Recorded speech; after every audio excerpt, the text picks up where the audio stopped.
Welcome back. ഇന്നൊരു പിസ്ത ഷെല്ലിൻ്റെ decoration video ആണ്. അപ്പോൾ ജസ്റ്റ് നമുക്കൊരു ബേസ് ആയിട്ട് നമ്മുടെ ഫ്ലവർ എത്ര വലിപ്പം വേണോ അത്രയും വലിപ്പത്തിലും ഏകദേശം ഇങ്ങനെ റൗണ്ടിലൊന്ന് കബോർഡ് കട്ടിയെടുക്കണം. എന്നിട്ട് പിസ്തകൾ ഹോട്ട് ഗ്ലൂ ഗണ്ണ് അപ്പോൾ അതുണ്ടെന്നുണ്ടെങ്കിൽ കുറച്ചുകൂടെ ഈസിയാണ്. മറ്റേ പശ ഒട്ടിച്ചാൽ നിൽക്കുമെന്ന് എനിക്കറിയില്ല. ഞാൻ ഗ്ലൂ ഗണ്ണാണ് യൂസ് ചെയ്യുന്നത്. അപ്പം ഒന്നൊന്നായിട്ടിങ്ങനെ ചേർത്ത് ഫുള്ള് നമ്മൾ എടുക്കണം. അപ്പോൾ ആദ്യം കുറച്ച് കുമ്മിനി ആക്കിയിട്ട് പിന്നെ ഈ ഇതളുകളായിട്ട് ഇങ്ങനെ മലത്തി വെക്കണം പിസ്ത ഷെല്ലുകൾ. അപ്പോൾ അങ്ങനെ ഫ്ലവർ ഇങ്ങനെ വിടർന്ന് നിൽക്കുന്ന പോലെ കിട്ടും.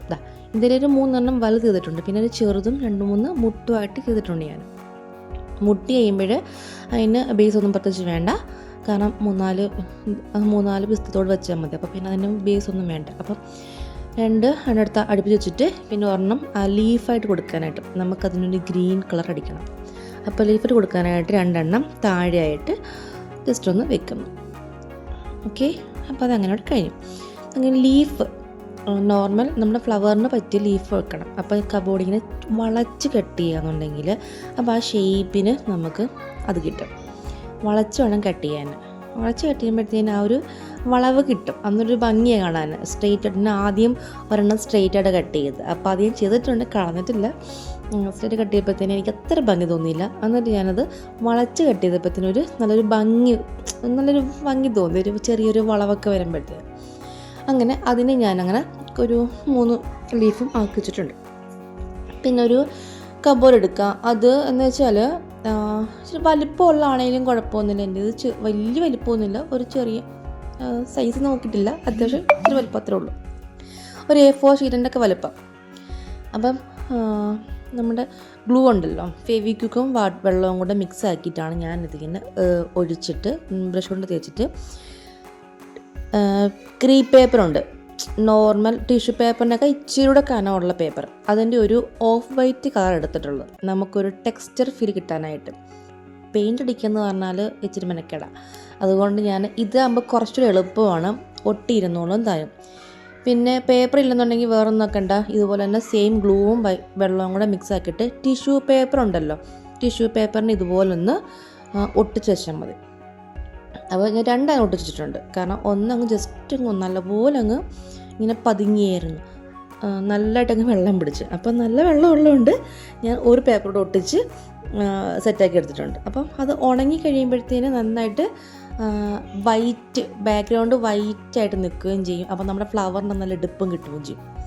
ഓക്കെ, അപ്പോൾ ഇതൊന്ന് ഉണങ്ങാൻ വെക്കണം. കൈയിട്ട് തൂത്ത് കഴിഞ്ഞാൽ ഈ പേപ്പർ പൊട്ടിപ്പോ. പിന്നെ ഞാൻ നമ്മുടെ ലീഫിന് കളർ ചെയ്യാനായിട്ട് ഇച്ചിരി ഡാർക്ക് കളർ എടുത്ത് കേട്ടോ. അത് ഡാർക്ക് കളർ ആക്കിയെടുത്ത് ലൈറ്റല്ല ഗ്രീനും ബ്ലാക്കും ഒക്കെ മിക്സ് ആക്കിയിട്ടാണ് ഈ ഒരു ഡാർക്ക് കളർ ഞാൻ ആക്കിയെടുത്ത് കേട്ടോ. അപ്പോൾ നമ്മുടെ ലീഫ് 3 ചെയ്തിട്ടുണ്ട്. ലീഫും പിന്നെ നമ്മുടെ മുട്ടിൻ്റെ ലീഫിലും കൊടുത്തിട്ടുണ്ട് ഗ്രീൻ. പിന്നെ ആദ്യം ഞാനൊന്ന് കളർ അടിച്ചിട്ട് ഒന്ന് ഉണങ്ങാൻ വെച്ചു. പിന്നെ രണ്ടാമത് ഞാൻ ടച്ചപ്പ് ചെയ്യും, കാരണം എന്ന് വെച്ചാൽ ഇടയ്ക്കൂടെ പിസ്തയുടെ ഷെല്ലിൻ്റെ കളർ കാണാൻ പറ്റുന്നുണ്ട്. അപ്പോൾ അത് കാണാതിരിക്കാനായിട്ട് ഞാൻ വീണ്ടും ഒന്നുകൂടി ടച്ചപ്പ് ചെയ്തു, കാരണം ഞാൻ വെള്ളം കുറച്ച് ചേർത്തിട്ടാണ് ഞാൻ മിക്സാക്കി എടുത്തത്.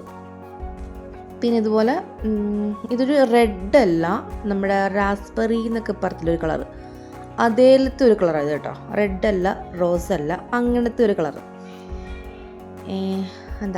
ആ കളർ റാസ്ബെറിയുടെ ആ ഒരു കളറൊക്കെ ആയിട്ട് വരും. അപ്പം അതിനെ ഫുള്ള് കുഞ്ഞ് ബ്രഷ് എടുക്കുന്നുണ്ടെങ്കിൽ എല്ലായിടത്തും ബ്രഷ് കയറും. വലിയ ബ്രഷ് എടുത്തു കഴിഞ്ഞാൽ നമുക്ക് കിട്ടൂല, കറക്റ്റായിട്ട് എല്ലായിടവും ഒന്നും ആവില്ല. അപ്പോൾ ഇത് വളയും കേട്ടോ. കുറച്ച് വെള്ളം വീഴുമ്പോഴത്തേന് ഈ ബോർഡ് വളയാൻ ചാൻസ് ഉണ്ട്. വളഞ്ഞാലും കുഴപ്പമില്ല. ഞാനാണെങ്കിൽ ബെഡിൻ്റെ അടിയിൽ വെച്ചിട്ടാണ് അതിനെ നൂത്തെടുത്തത്, അതുകൊണ്ട് അങ്ങനെ ഇരുന്നിട്ടുണ്ട്.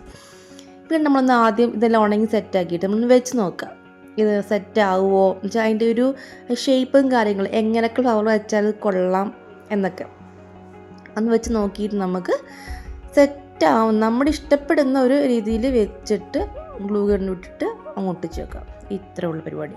പിന്നെ ഇത് നമുക്ക് ഹാങ് ചെയ്യണമെന്നുണ്ടെങ്കിൽ ബാക്കിൽ ടോയിൻ വെല്ലം ഒന്ന് ഗ്ലൂ ഗൺ ചെയ്തിട്ട് ഒട്ടിച്ച് ഹാങ് ചെയ്യാൻ പറ്റും. അല്ലെങ്കിൽ നമുക്ക് ഡബിൾ സൈഡ് സ്റ്റിക്കർ കൊണ്ട് നമുക്ക് വാളിൽ ഒട്ടിച്ച് വെക്കാൻ പറ്റും. അപ്പോൾ ചാനൽ ഇഷ്ടപ്പെട്ട സബ്സ്ക്രൈബ് ചെയ്യുക. ഡൗട്ട്സ് ഉണ്ടെന്നുണ്ടെങ്കിൽ കമൻറ്റ് ചെയ്താൽ മതി, ഞാനത് ക്ലിയർ ആക്കി തരുന്നതായിരിക്കും. അപ്പം ക്രാഫ്റ്റ് സ്റ്റോക്സ് ഇഷ്ടമുള്ളവർക്കൊന്ന് സപ്പോർട്ട് ചെയ്യാം കേട്ടോ. Thank you for watching.